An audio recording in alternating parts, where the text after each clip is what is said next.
আজকের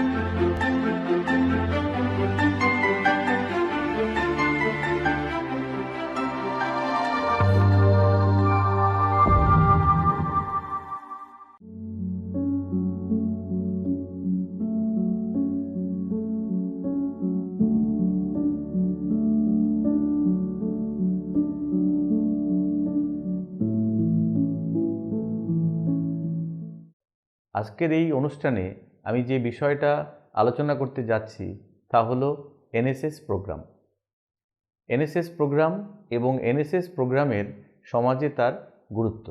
তাহলে আসুন বন্ধুরা, আমরা দেখে নেই যে এই এনএসএস প্রোগ্রাম আসলে বিষয়টা কী এবং আমরা এর সঙ্গে কতটা পরিচিত। আমি যদি বলি, আমরা যারা উচ্চশিক্ষা প্রাঙ্গণে এসেছি বা উচ্চশিক্ষা সম্পূর্ণ করেছি, আমার মনে হয় প্রত্যেক শিক্ষার্থী বন্ধুরাই এই এনএসএস সম্পর্কে তাদের একটা ধারণা আছে। কারণ ভারতবর্ষের প্রায় বেশিরভাগ কলেজ বিশ্ববিদ্যালয়ে কিন্তু এই এনএসএস প্রোগ্রামটা কিন্তু চলে। এখন কথা হলো যে এই এনএসএস প্রোগ্রামের মধ্য দিয়ে আমরা কোন লক্ষ্যে পৌঁছতে চাই বা এনএসএস প্রোগ্রামের মূল উদ্দেশ্যগুলো কী কী। তাহলে আমরা যদি আজকে এই বিষয়গুলো আলোচনা করি, তাহলে এনএসএস সম্পর্কে আমরা কিন্তু একটা ধারণা তৈরি করতে পারব। তাহলে আসুন দেখে নেওয়া যাক যে এই এনএসএস বিষয়টা আসলে কি।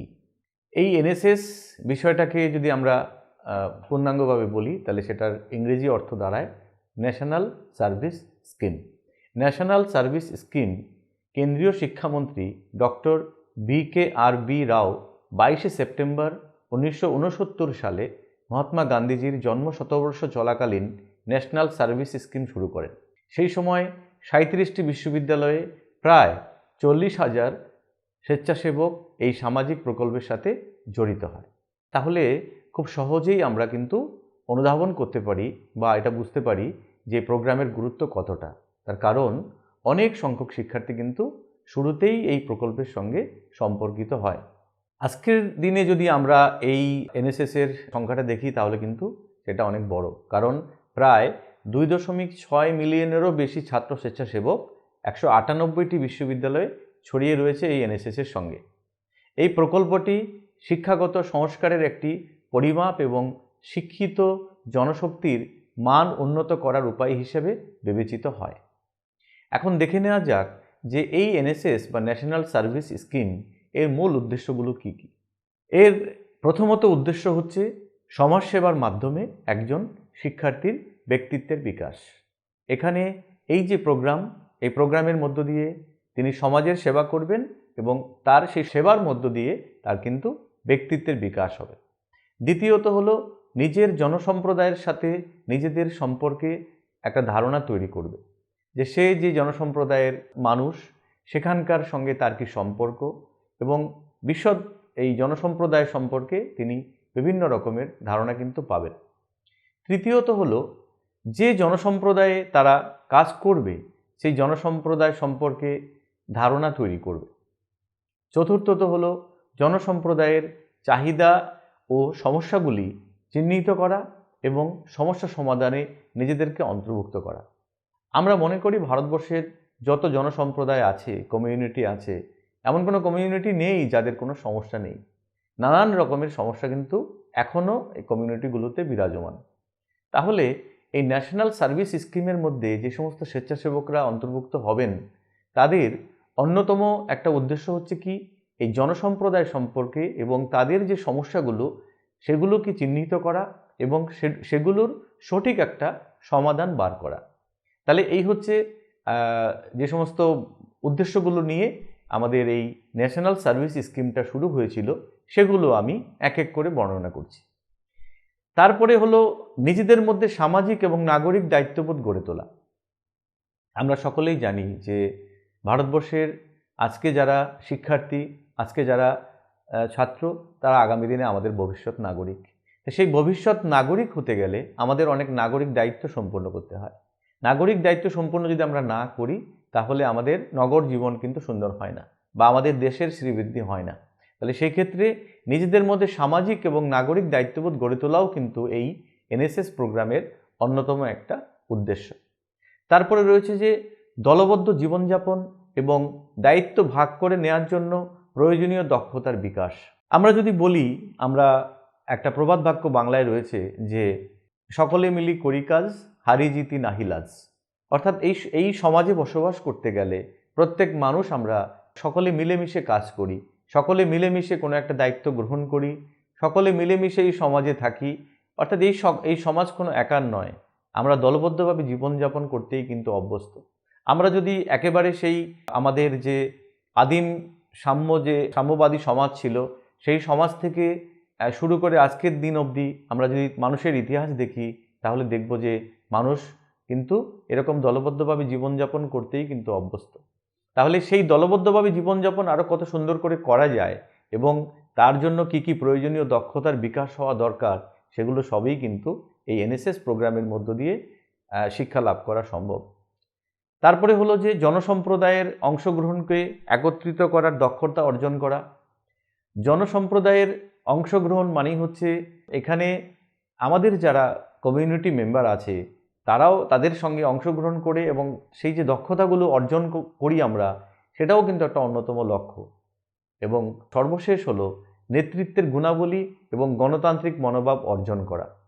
অর্থাৎ আমরা যদি বৃহত্তরভাবে দেখি, তাহলে দেখব ভারতবর্ষ মতো একটা বড় দেশ, যেখানে বিভিন্ন ভাষাভাষী, বিভিন্ন জাতপাত, বিভিন্ন ধর্মের মানুষ একসঙ্গে আমরা বসবাস করি এবং সেখানে একটা গণতান্ত্রিক পরিবেশের মধ্য দিয়ে আমরা বড় হয়ে উঠি এবং আমরা আমাদের দেশকে গণতান্ত্রিকভাবেই কিন্তু এগিয়ে নিয়ে চলেছি।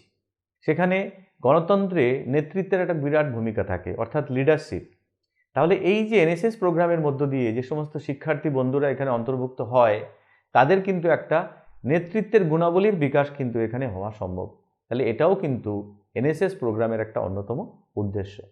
এখন এই উদ্দেশ্যগুলো আমি এখানে আলোচনা করলাম। এখন আমি এর ডিটেলস, যে এই উদ্দেশ্যগুলো কিভাবে আমরা অর্জন করতে পারি বা উদ্দেশ্যগুলো কিভাবে আমরা সাকসেসফুল করতে পারি এই এনএসএস প্রোগ্রামের মধ্য দিয়ে, সেটাই কিন্তু আজকের এই আলোচনার মধ্যে আমি আসব। এখন কথা হচ্ছে যে এই আলোচনায় আমাদের পরিধি সম্পর্কে একটু ধারণা থাকা দরকার। অর্থাৎ একটা প্রকল্প, যেটা তো আমি আগেই বলেছি যে এর উদ্দেশ্য কি, কতগুলো বিশ্ববিদ্যালয়, কতগুলো শিক্ষার্থী, স্বেচ্ছাসেবক এর সঙ্গে অন্তর্ভুক্ত হয়েছে। এখন আমাদের দেখে নেওয়া যে এর পরিধি কতটা বিস্তৃত।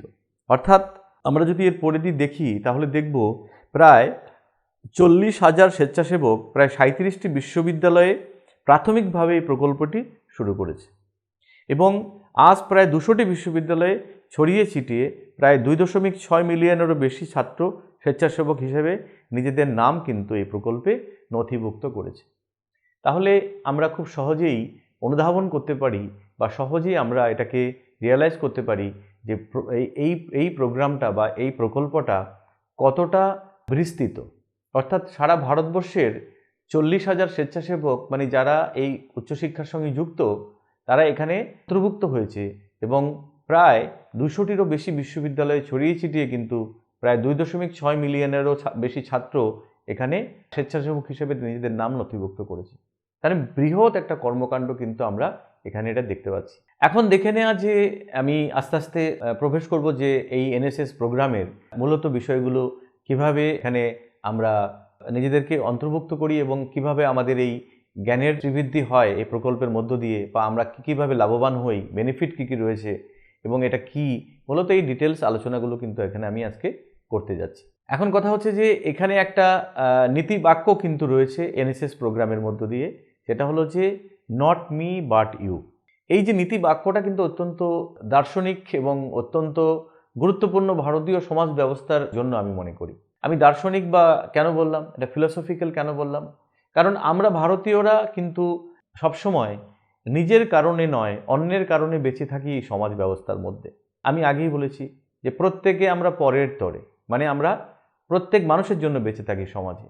এখানে আমিত্ব থেকে বেরিয়ে এসে সবাই মিলে বা সবাইকে নিয়ে যদি আমরা বসবাস করতে পারি, তাহলেই কিন্তু আমাদের জীবন সার্থক। তাহলে এখানে আমরা কিন্তু স্বার্থপরের মতো একা একাই নিজের কথা বলবো বা নিজে বেঁচে থাকবো, এটা কখনোই এনএসএস এনকারেজ করে না। মূলত এখানে যে নীতিবাক্যটা নেওয়া হয়েছে সেটা ভারতীয় দর্শন, ভারতীয় যে ফিলোসফি, তার সঙ্গে কিন্তু ভীষণভাবে এটা গুরুত্বপূর্ণ সম্পর্কিত।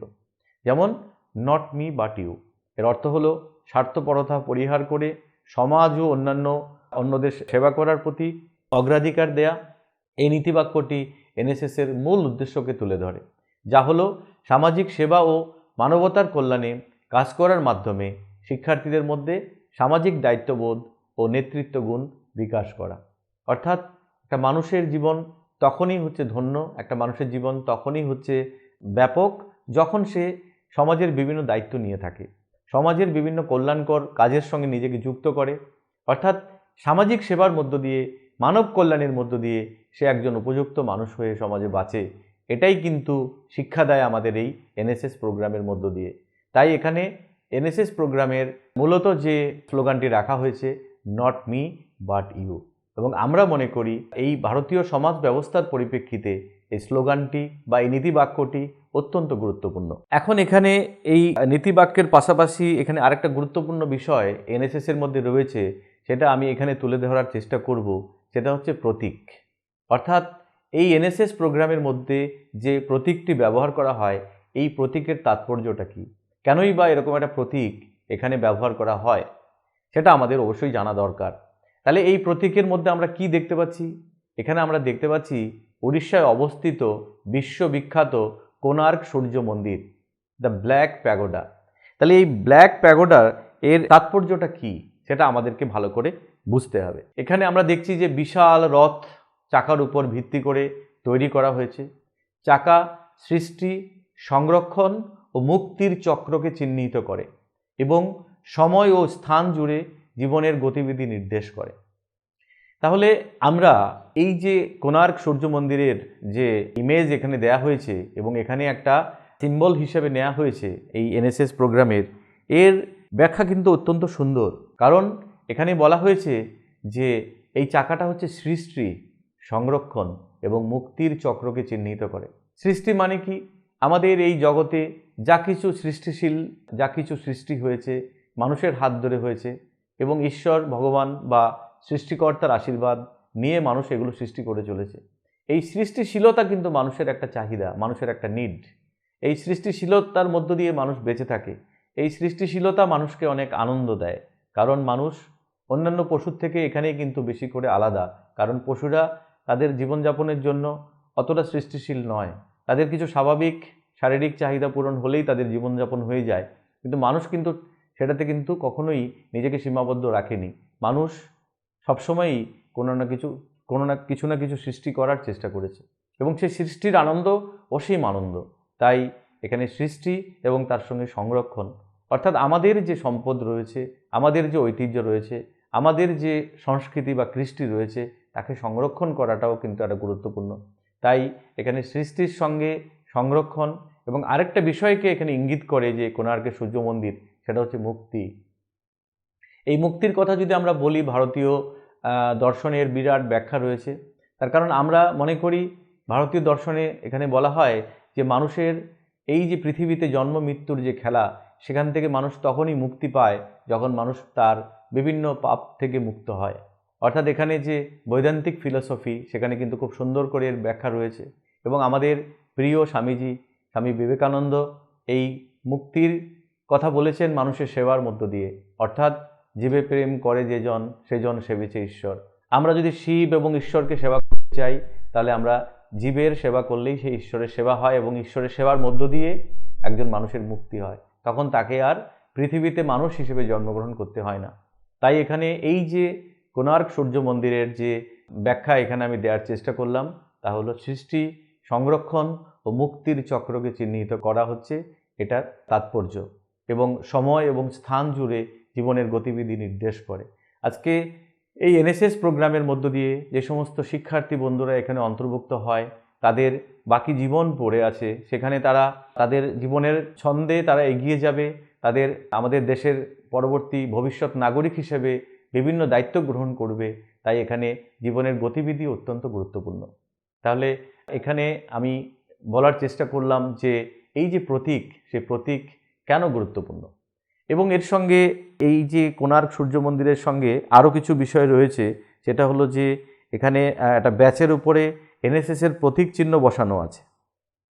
এই যে ব্যাচটা আমরা দেখতে পাচ্ছি, সেখানে যে প্রতীক চিহ্নটা রয়েছে, তার এই যে একটা চাকা রয়েছে, সেই চাকার 8টি বার রয়েছে, যেখানে দিনের 24 ঘন্টা প্রতিনিধিত্ব করে এবং সেখানে লাল রং নির্দেশ করে যে স্বেচ্ছাসেবক তরুণ রক্তে পূর্ণ, যা প্রাণবন্ত, সক্রিয়, উদ্যমী এবং উচ্চ চেতনায় পূর্ণ। তাহলে আজকে যাদের নিয়ে এই এনএসএস প্রোগ্রামটা হয় তাদেরকে কিন্তু সুন্দর করে ব্যাখ্যা করেছে যে কোণার্ক সূর্য মন্দিরের যে চাকা আমরা দেখতে পাচ্ছি, সেই চাকার মধ্যে যে 8টি যে বার রয়েছে, যে স্টিক রয়েছে, সেই স্টিকগুলো কি নির্দেশ করে, কি তাৎপর্য বয়ে নিয়ে আসে। এবং সেখানে বলা হয়েছে যে তরুণ রক্তে পূর্ণ, যা প্রাণবন্ত, অর্থাৎ আমাদের যে তরুণরা এই এনএসএস প্রোগ্রামের মধ্যে অন্তর্ভুক্ত হচ্ছে, তাদের সক্রিয়তা, তাদের উদ্যমী এবং তাদের উচ্চ চেতনায় পূর্ণ যে জীবন, তাকে নির্দেশ করে। এবং এখানে রং ব্যবহার করা হয়েছে কি, সেটা হচ্ছে লাল রং।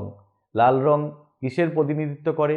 লাল রং স্বেচ্ছাসেবক এবং তরুণতার যে চিহ্ন বা তরুণ রক্তের পুণ্যে যে প্রাণবন্ত জীবন, সেটাকে কিন্তু রিপ্রেজেন্ট করে। তাহলে এখানে একদম আমাদের যে যুবক, যেই যুবকদের কথা স্বামী বিবেকানন্দ বলেছিলেন যে এই ভারতবর্ষকে একটা উন্নত দেশ হিসেবে আমরা প্রতিষ্ঠা করতে পারি বিশ্বসভায়, যদি দেশের তরুণরা আমাদের বিভিন্ন দায়িত্ব নেয় এবং তরুণরা যদি দেশের কাজে এগিয়ে আসে। তাহলে এই যে এনএসএসের যে প্রোগ্রাম, সেখানে যে প্রতীকের আমি ব্যাখ্যা করছি, সেই প্রতীকের অনুযায়ী কিন্তু আমরা সেই তরুণদেরকেই আমরা কিন্তু এখানে সিগনিফাই করছি। এখন যে অন্য একটা বিষয় যেটা এনএসএসের গুরুত্বপূর্ণ বিষয় হিসেবে রয়েছে এখানে, সেটা হলো পরিধেয় প্রতীক। একটা যেমন ব্যাচের কথা বললাম, যে ব্যাচ পড়ে তারা বিভিন্ন প্রোগ্রামে যে সমস্ত অ্যাক্টিভিটিসগুলো থাকে সেগুলোর সঙ্গে তারা বিভিন্ন কাজ করে এবং এখানে তার সঙ্গে যে পোশাক আশাক, একটা নির্দিষ্ট পোশাক তাদেরকে পরিধান করতে হয় এবং সেই পরিধেয় প্রতীক যেটা পরিধান করে তারা এই এনএসএস প্রোগ্রামের সঙ্গে যুক্ত হয়, সেটা হলো যে এখানে ছেলেদের জন্য কালো এবং সাদা পোশাক পরতে হবে, যেখানে সাদা শার্ট, কালো বা নীল ট্রাউজারের সাথে টি শার্ট, জিন্স এগুলো পরতে পারবে এবং তার সঙ্গে মেয়েদের জন্য কালো এবং সাদা সালোয়ার কামিজ ইত্যাদি পরা এখানে কিন্তু একটা বাধ্যবাধকতা রয়েছে। এখন এই যে নির্দিষ্ট পোশাক এবং ইউনিফর্ম, যদি কেন এরকম পরিধান করার কথা বলা হয়েছে, তার কারণ একটা ইউনিফর্মিটির মধ্য দিয়ে আমরা কিন্তু বিভিন্ন রকমের সামাজিক প্রকল্প করে থাকি। যখন আমরা ইউনিফাইড ওয়েতে কোনো কিছু করি, তখন কিন্তু আমাদের একটা আলাদা রকমের মানসিক জোর, একটা শক্তি আমরা পাই এবং সবে মিলে আমরা কোনো একটা কাজ করি। কারণ এই সমাজ ব্যবস্থাটা কোনো একার দ্বারা কখনোই সুন্দর হতে পারে না। এখানে সমাজ একটা ভালো ব্যবস্থা গঠন করতে গেলে প্রত্যেকেরই এগিয়ে আসা উচিত। তাই এখানে একটা ইউনিফর্ম যখন আমরা পরি, তখন আমরা মনে হয় একাত্ম হতে পারি, তখন আমরা মনে হয় ইউনিফাইড হতে পারি এবং আমরা যখন ইউনিফাইড হই তখন আমরা অনেক শক্তিশালী হই এবং সেই শক্তিশালী না হলে ভালো ভালো কাজ কিন্তু আমরা করতে পারবো না। আমরা যদি আইসোলেটেড হয়ে যাই, আমরা যদি যে যার মতো ড্রেস পরে আসি, তাহলে কিন্তু সেই মানসিক বা সেই নিজেদেরকে তার সঙ্গে কিন্তু আমরা সিম্বলিক্যালি কিন্তু এক জায়গায় হতে পারবো না। তাই এখানে এই ড্রেসেরও কিন্তু একটা অত্যন্ত গুরুত্ব রয়েছে। তাই এখানে নির্দিষ্ট যে রঙের কথা আমি বললাম, অর্থাৎ এখানে ছেলেদের জন্য কালো এবং সাদা পোশাক পরতে হবে এবং সাদা শার্ট, তার সঙ্গে কালো বা নীল ট্রাউজার এবং তার সাথে টি শার্ট, জিন্স, এবং মেয়েদের জন্য কালো, সাদা এবং সালোয়ার কামিজ ইত্যাদির কথা এখানে বলা হয়েছে। এখন কথা হচ্ছে যে পরবর্তী যে বিষয়টা এখানে গুরুত্বপূর্ণ, সেটা হচ্ছে কার্যক্রমের শ্রেণীবিভাগ।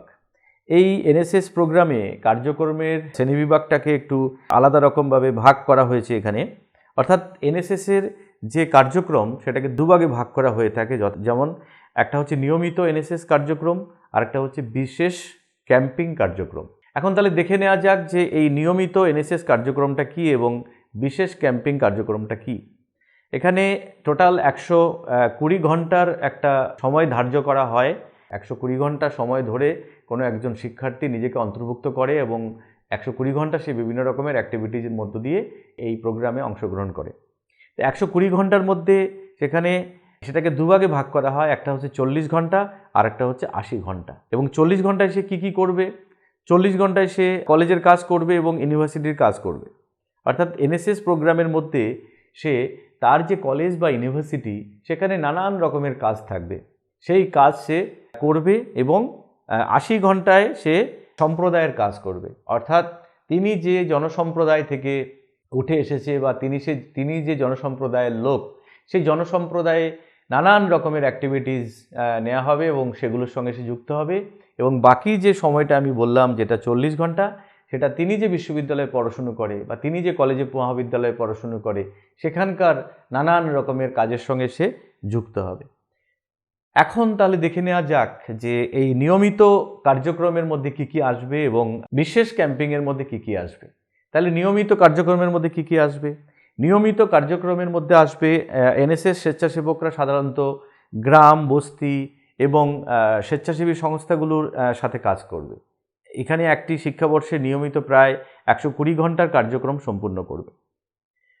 এখানে সবচেয়ে গুরুত্বপূর্ণ হলো যেটা গ্রাম, বস্তি এবং অর্থাৎ যেখানে যেই জনসম্প্রদায়ের মধ্য থেকে সে উঠে এসেছে, যেখানে তার বাড়ি এবং যেখানে তার মা বাবা থাকে, যেখানে তার পরিবার, সেখানকার উন্নতির জন্য, সেখানকার জন্য সে কাজ করবে। এবং বিশেষ ক্যাম্পিং যেটা, সেটা হলো যে বিশেষ করে পরিবেশ সমৃদ্ধকরণ ও সংরক্ষণ। পরিবেশ সমৃদ্ধকরণ এবং সংরক্ষণের মধ্যে যেমন হচ্ছে বৃক্ষরোপণ, গ্রামের রাস্তাঘাট নির্মাণ ও রক্ষণাবেক্ষণ, যাতে পরিবেশ পরিষ্কার রাখা যায়, গোবর গ্যাস প্ল্যান্ট নির্মাণ, অপ্রচলিত শক্তির ব্যবহার, গ্রামের পুকুর ও কুয়া পরিষ্কার। আমরা যদি খুব সহজে এসডিজি যে সমস্ত সাস্টেনেবল ডেভেলপমেন্ট যে সমস্ত গোলগুলো রয়েছে সেগুলো যদি পর্যালোচনা করি তাহলে দেখব সেখানে কিন্তু এই কথাগুলো বলা হয়েছে।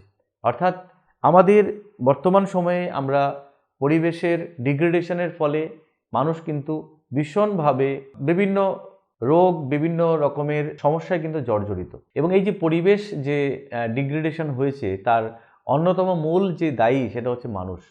তার কারণ মানুষের বিভিন্ন রকমের কার্যক্রম বা বিভিন্ন রকমের অ্যাক্টিভিটিস যেটা পরিবেশ সহায়ক নয় বা পরিবেশ বান্ধব নয়, যার ফলে আজকে আমাদের জল পলিউটেড, আমাদের মাটি পলিউটেড, আমাদের যে বাতাস নিয়ে আমরা বেঁচে থাকি সেই বাতাস পলিউটেড। তাহলে এই যে পলিউশন বা দূষণ, এই দূষণকে যদি রোধ করতে হয় তাহলে কিন্তু এই যুব সমাজই পারে একটা বড় ভূমিকা গ্রহণ করতে। তাহলে সেখানে এই এনএসএসের মধ্য দিয়ে কিন্তু সেরকম বিভিন্ন ভূমিকা গ্রহণ করার কথা কিন্তু এখানে বলা হয়েছে। তার মধ্যে অন্যতম হচ্ছে পরিবেশ সমৃদ্ধকরণ এবং সংরক্ষণ। তাহলে পরিবেশের সমৃদ্ধি ঘটাতে গেলে আমাদের এই দূষণমুক্ত পরিবেশ তৈরি করতে হবে। পরিবেশের সমৃদ্ধি ঘটাতে গেলে আমাদেরকে কিন্তু বিভিন্ন যে সমস্ত প্রাকৃতিক সম্পদ রয়েছে তার সংরক্ষণ করতে হবে। কারণ প্রাকৃতিক সম্পদ যদি আমরা নষ্ট করে দিই তাহলে পরবর্তী জেনারেশন যারা আমাদের সমাজের ধারক ও বাহক হিসাবে পরবর্তীকালে আসবে তারা কোনো সম্পদই আর পাবে না। তাদের বেঁচে থাকা কিন্তু অত্যন্ত কষ্টকর হয়ে যাবে। সেই জন্য আমাদের যে সাস্টেনেবল ডেভেলপমেন্টে সেখানে বলা হয়েছে যে আমাদের নিড আমরা ফুলফিল করব, but without compromising the needs of the future generation. তাহলে আমাদের যে পরবর্তী প্রজন্ম তাদের জন্য পৃথিবীতে যে সম্পদ সেটা রেখে তবেই আমরা কিন্তু আমাদের চাহিদা নিবারণ করব। আর যদি সেটা আমরা না করি তাহলে আমরা কিন্তু আমাদের সম্পদ নষ্ট করব, যার ফলে আগামী পরবর্তী জেনারেশন কিন্তু এই পৃথিবীতে এসে কিছুই পাবে না। সেই জন্য এখানে পরিবেশ সমৃদ্ধকরণ এবং সংরক্ষণ কিন্তু অত্যন্ত গুরুত্বপূর্ণ। তার মধ্যে এনএসএস প্রোগ্রামের মধ্যে গুরুত্বপূর্ণ হিসেবে রাখা হয়েছে যেমন হচ্ছে বৃক্ষরোপণ। এটা কিন্তু অত্যন্ত গুরুত্বপূর্ণ একটা কাজ। তার কারণ আমরা বর্তমান সময়ে দেখছি শুধু ভারতবর্ষ নয়, সারা পৃথিবীতে একটা ভুবনব্যাপী বা উষ্ণায়ন বা গ্লোবাল ওয়ার্মিং আমাদেরকে কিন্তু বেঁচে থাকাই কিন্তু একটা আমাদের কাছে দায় হয়ে উঠছে। তার কারণ এমনভাবে তাপমাত্রা বাড়ছে যে মানুষের সাধারণ জীবনযাপন করাটাও কিন্তু একটা চ্যালেঞ্জ বা একটা সমস্যা কিন্তু মানুষের হয়ে যাচ্ছে, যার ফলে এই কার্বন ডাই অক্সাইডের পরিমাণ বাড়ছে এবং অক্সিজেনের পরিমাণ কমছে এবং যার ফলে বিভিন্ন রকমের রোগ ব্যাধি থেকে শুরু করে মানুষ নানান সমস্যায় কিন্তু আগামী দিনে পড়তে যাচ্ছে। তাই সেই জন্য বৃক্ষরোপণ একটা অত্যন্ত গুরুত্বপূর্ণ একটা কাজ, যেই কাজ কিন্তু এনএসএসের বন্ধুরা কিন্তু করে থাকে। এবং তার সঙ্গে গ্রামের রাস্তাঘাট নির্মাণ ও রক্ষণাবেক্ষণ, যাতে পরিবেশ পরিষ্কার রাখা যায়। আমরা যারা গ্রাম থেকে শহরের দিকে যাই প্রতিদিন কাজের জন্য, ব্যবসা বাণিজ্যের জন্য, তাই সেই রাস্তাঘাট যদি ভালো না থাকে তাহলে মানুষের বাণিজ্য হবে না, মানুষের মানুষ স্বাবলম্বী হতে পারবে না। তার জন্য এগুলোকে রক্ষণাবেক্ষণ করা, রাস্তা নির্মাণ করা এবং পরিবেশ সুন্দর রাখাও কিন্তু একটা গুরুত্বপূর্ণ কাজ। এবং সেই কাজ কিন্তু করে চলেছে আমাদের যারা বিভিন্ন যে সমস্ত এনএসএস প্রোগ্রামের যে সমস্ত স্বেচ্ছাসেবী বন্ধুরা রয়েছে তারা প্রতিনিয়ত এই কাজ কিন্তু করে চলেছে। এবং আমি একটু আগেই বলছিলাম যে আমাদের সম্পদকে সংরক্ষণ করতে হবে। এখন কথা হচ্ছে যে সম্পদ যদি আমরা সংরক্ষণ করি তাহলে বর্তমান প্রজন্ম আমরা কোন সম্পদের উপর ডিপেন্ডেন্ট হব, কোন সম্পদ উপর আমরা নির্ভরশীল হব? আমাদেরকেও তো বাঁচতে হবে। তাহলে আমাদেরকে এমন কিছু সম্পদের ব্যবহার করতে হবে যে সম্পদগুলো দীর্ঘদিন ধরে ব্যবহার করলেও কিন্তু তার শেষ হয় না। একটা হচ্ছে যেমন রিনিউয়েবল রিসোর্সেস এবং নন রিনিউয়েবল রিসোর্সেস। তাহলে রিনিউয়েবল যদি হয় রিসোর্সেস তাহলে আমাদের আর কোনো সমস্যা নেই, তাহলে সেই সম্পদকে আমরা ব্যবহার করতে পারি।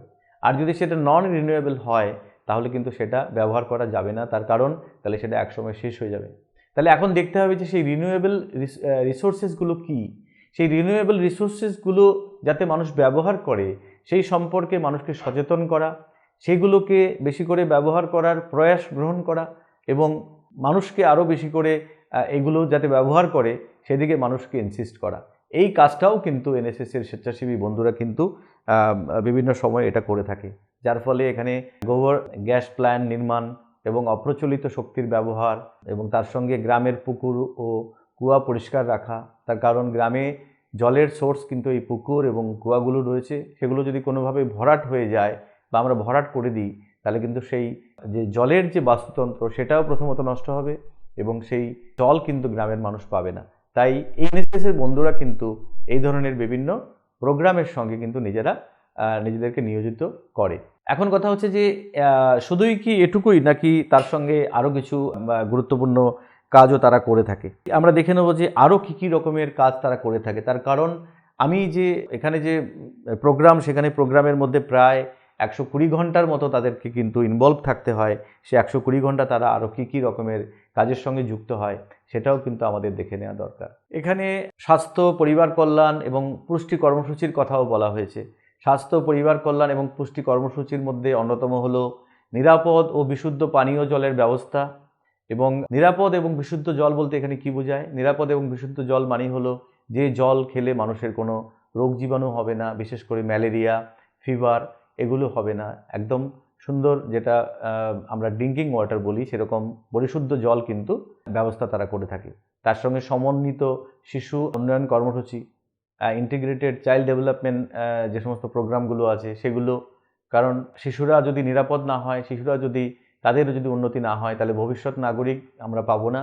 তাই সেটাও কিন্তু তারা সেই কাজেও যুক্ত হচ্ছে। তার সঙ্গে স্বাস্থ্য, শিক্ষা, এইডস সচেতনতা এবং প্রাথমিক স্বাস্থ্যসেবা এগুলোও কিন্তু গুরুত্বপূর্ণ দিক। তার কারণ বিভিন্ন সময় আমরা দেখি মানুষের অসচেতনতার ফলে এবং বিভিন্ন ভাবে মানুষ কিন্তু এই দুরারোগ্য রোগে কিন্তু মানুষ আক্রান্ত হয়। তাই মানুষকে যদি এই রোগগুলো সম্পর্কে মানুষকে যদি সচেতন করা যায় যে কী উপায়ে এই রোগগুলোকে এড়ানো যায়, তাহলে কিন্তু মানুষ তাদের জীবন রক্ষা পাবে এবং তাদেরকে অন্তত এই দুরারোগ্য ব্যাধিতে মরতে হবে না। তাই এগুলো সম্পর্কে মানুষকে সচেতন করার কাজও কিন্তু আমাদের শিক্ষার্থী বন্ধুরা এনএসএসের মধ্য দিয়ে করে থাকে। সেখানে প্রাথমিক স্বাস্থ্যসেবা অর্থাৎ একটা মানুষকে প্রাথমিকভাবে হেলথ হাইজিন সম্পর্কে তাকে নানান রকমের সচেতন করা, তাকে প্রাথমিক জ্ঞান দেয়া, প্রাথমিক তার বিভিন্ন যে সমস্ত পরিষেবাগুলো আছে সেগুলো যাতে তারা নিতে পারে সেগুলো সম্পর্কে তাদেরকে অবগত করা, এই সমস্ত বিভিন্ন প্রোগ্রাম কিন্তু তারা করে থাকে। এবং তার সঙ্গে জনশিক্ষা ও পরিবার কল্যাণ কর্মসূচি, পরিবার কল্যাণ অর্থাৎ যে সমস্ত বিষয়গুলো পরিবারের কল্যাণের জন্য হওয়া দরকার, যেমন ইভেন কখনো কখনো পরিবার পরিকল্পনাও একটা গুরুত্বপূর্ণ বিষয় সেখানে। কারণ পরিবার পরিকল্পনা যদি মানুষের না থাকে তাহলে জনসংখ্যা রোধ হবে না এবং আমাদের যে সম্পদ সেই সম্পদ আগামী প্রজন্মের জন্য সাফিসিয়েন্ট হবে না। তাই সেটাও কিন্তু একটা গুরুত্বপূর্ণ বিষয় যেটা কিন্তু ওরা এর মধ্যে দিয়ে তুলে ধরে। এখন কথা হচ্ছে যে এই যে বিভিন্ন প্রোগ্রামগুলোর কথা এখানে আমি আলোচনা করছি, তার মধ্যে অন্যতম হলো শিক্ষা এবং জনসচেতনতা। শিক্ষা এবং জনসচেতনতা অর্থাৎ শিক্ষার মধ্য দিয়ে জনগণকে সচেতন করাটাই হচ্ছে জনসচেতনতা। তাহলে শিক্ষা এমন একটা বিষয় যেটার মাধ্যমে মানুষকে সচেতন করা শুধু নয়, একজন গুণমান সম্পন্ন নাগরিক হিসেবে আমরা তৈরি করতে পারি। তাই মানুষ অনেক সময় এই বিষয়টা সম্পর্কে তাদের সেই চেতনা থাকে না, এই বিষয়টা সম্পর্কে তাদের অনেক যে ধারণা থাকা দরকার সেটা থাকে না, যার ফলে অনেক অসুবিধার সম্মুখীন হয়।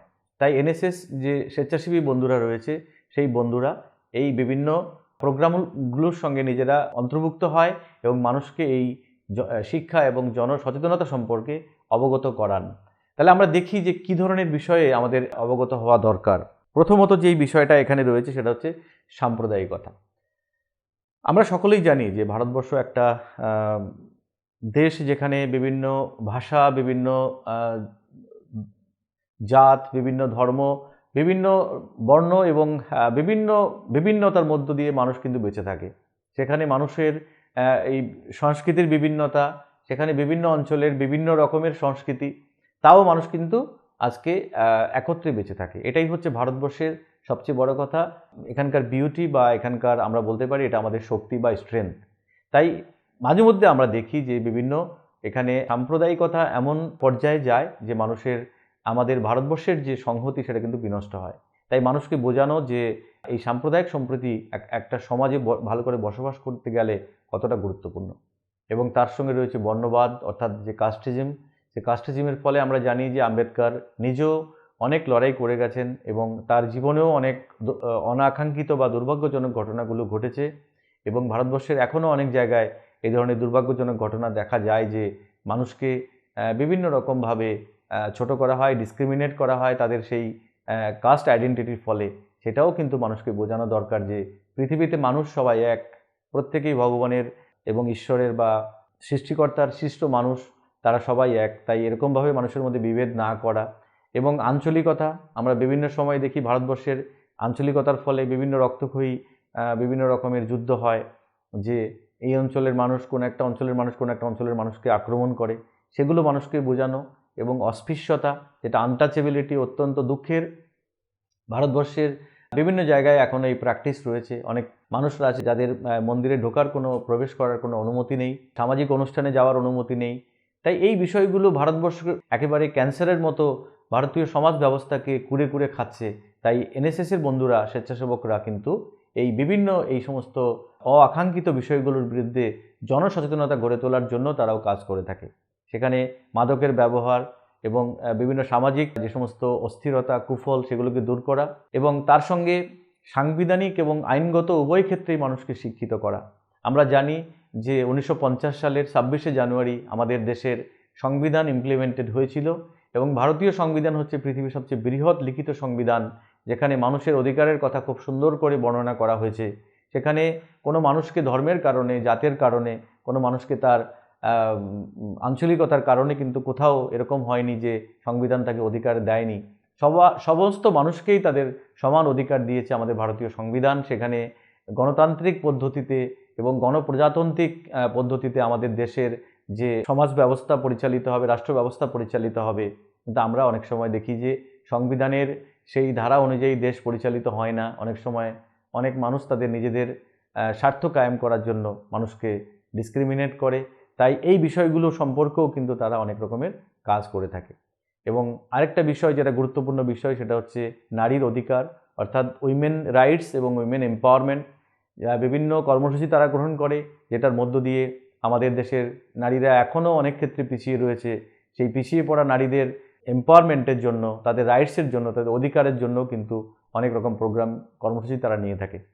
এবং প্রাক স্কুল শিক্ষা কার্যক্রম, যারা আমাদের ভবিষ্যৎ নাগরিক, যারা বিভিন্ন শিক্ষার সঙ্গে যুক্ত হবে, তাদের প্রাথমিক যে শিক্ষা এবং তার যে প্রাক প্রাথমিক, সেখানে তাদের জন্য অনেক রকম প্রোগ্রাম নেওয়া হয়, যাতে করে তারা আগামী দিনে তাদেরকে আমরা একটা সিভিলাইজড, বা তাদেরকে আমরা একটা সুন্দর শিক্ষার্থী হিসেবে পরবর্তী যে তার যে শিক্ষার ধাপগুলো রয়েছে সেখানে তাদেরকে আমরা অন্তর্ভুক্ত করতে পারি। এখন কথা হচ্ছে যে এই এনএসএস প্রোগ্রামের কিছু পুরস্কার রয়েছে। কিছু পুরস্কার, যেমন একটা হচ্ছে জাতীয় পর্যায়ের কিছু পুরস্কার এবং কলেজ পর্যায়ে কিছু পুরস্কার রয়েছে, সেগুলো একটু জানা দরকার। অর্থাৎ এখানে যারা স্বেচ্ছাসেবক হিসেবে অন্তর্ভুক্ত হয়, তাদের খুব ভালো যদি তারা পারফরমেন্স করে, সেক্ষেত্রে তাদের জন্য রয়েছে যেমন জাতীয় পর্যায়ে যেমন রয়েছে ইন্দিরা গান্ধী এনএসএস অ্যাওয়ার্ড।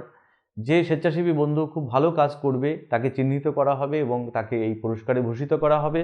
এবং কলেজ লেভেলে বিভিন্ন পুরস্কার রয়েছে, যেমন হচ্ছে best volunteer, male female, best camper, male female এবং আদার্স। এই সমস্ত বিভিন্ন এই পুরস্কারের ব্যবস্থাও কিন্তু এখানে রয়েছে। তো আজকে উপস্থাপনার শিক্ষণীয় ফলাফল যদি আমি বলি, সেটা অত্যন্ত গুরুত্বপূর্ণ। অর্থাৎ এখানে আমার আজকের যে আলোচনা, সেটা একেবারেই আমি শেষের দিকে চলে এসেছি, এবং আমি মনে করি যে এখানে আজকে যে আলোচনাটা আমি করলাম, সেই আলোচনার মধ্য দিয়ে আমাদের যে শিক্ষার্থী বন্ধুরা রয়েছে, তাদের শিক্ষণীয় যে ফলাফল হতে পারে সেটা হলো যে প্রথমত যেটা হতে পারে সেটা হলো সামাজিক দায়িত্ববোধ বৃদ্ধি করা, অর্থাৎ এখানে বিভিন্ন রকমের সামাজিক সচেতনতামূলক এবং সামাজিক মানুষ হিসেবে নিজেকে গড়ে তুলতে গেলে অনেক রকমের কার্যক্রম নেওয়া হয়েছে, যে কার্যক্রমগুলোর মধ্য দিয়ে একজন সামাজিক দায়িত্বশীল মানুষ হিসেবে তারা কিন্তু যদি স্বেচ্ছাসেবক হিসেবে অন্তর্ভুক্ত হয় এনএসএসের মধ্যে, তাহলে তারা কিন্তু সেটা ভবিষ্যতে হতে পারে। অর্থাৎ এখানে শিক্ষার্থীরা সমাজের প্রতি তাদের যে দায়িত্ব সম্পর্কে সচেতন হয় এবং সেবার মানসিকতার দক্ষতা অর্জন করে, এবং তার সঙ্গে তাদের নেতৃত্বের গুণাবলীর বিকাশ হয়। যেমন বিভিন্ন সামাজিক প্রকল্পে অংশগ্রহণের মাধ্যমে তারা নেতৃত্বের দক্ষতা এবং দল পরিচালনার গুণাবলীর দক্ষতা অর্জন করে, এবং তার সঙ্গে সচেতনতা এবং সমস্যা সমাধানের দক্ষতাও অর্জন হয়। যেমন শিক্ষার্থীরা বিভিন্ন সামাজিক এবং পরিবেশগত সমস্যা চিহ্নিত করতে এবং তার সমাধানে ভূমিকা রাখার দক্ষতাও অর্জন করার সক্ষমতা কিন্তু লাভ করে। এবং সবচেয়ে বড় কথা, এখানে যে গুরুত্বপূর্ণ বিষয়টা হয় সেটা হচ্ছে যে আত্ম উন্নয়ন, অর্থাৎ এনএসএস কর্মসূচি তাদের স্বপ্রতিফলন এবং আত্মশৃঙ্খলা বৃদ্ধির ক্ষেত্রে কিন্তু অত্যন্ত গুরুত্বপূর্ণ ভূমিকা পালন করে। এখন এই যে পাঠ, আজকে যে উপস্থাপনা এখানে আমি আলোচনা করলাম, এটা আরও সুন্দর করে অবগত হতে গেলে এখানে কিছু অ্যাক্টিভিটি রাখা হয়েছে। সেই অ্যাক্টিভিটিগুলো যদি শিক্ষার্থী বন্ধুরা এগুলো যদি ভালো করে দেখে এবং নিজেরা যদি এই বিষয়গুলোকে প্র্যাকটিস করে, তাহলে আজকের এই বিষয় সম্পর্কে কিন্তু তাদের আরও সুন্দর ধারণা হবে। তাহলে একটু দেখে নেওয়া যাক যে কী অ্যাক্টিভিটিগুলো রয়েছে। যেমন এখানে কিছু প্রশ্ন রয়েছে, অর্থাৎ এনএসএসের পুরো অর্থ কী, এনএসএসকে কবে সূচনা করেন, এনএসএসের উদ্দেশ্যগুলো কী কী, বর্তমানে এর বিস্তৃতি কত দূর, এনএসএসের নীতিবাক্যটি কী, এনএসএসের প্রতীক কী, এবং এনএসএস প্রকল্প ছেলে ও মেয়েদের পরিধেয় যে সমস্ত পোশাক সেটা কেমন, এনএসএসের কার্যক্রম কীভাবে সম্পাদন হয়, এই সমস্ত বিভিন্ন বিষয়গুলো রয়েছে। তাই আশা করব শিক্ষার্থী বন্ধুরা এই বিষয় সম্পর্কে আরও বেশি অবগত হবে এবং তাদের আরও বেশি তথ্য তারা আহরণ করবে এবং নিজেকে সমৃদ্ধ করবে।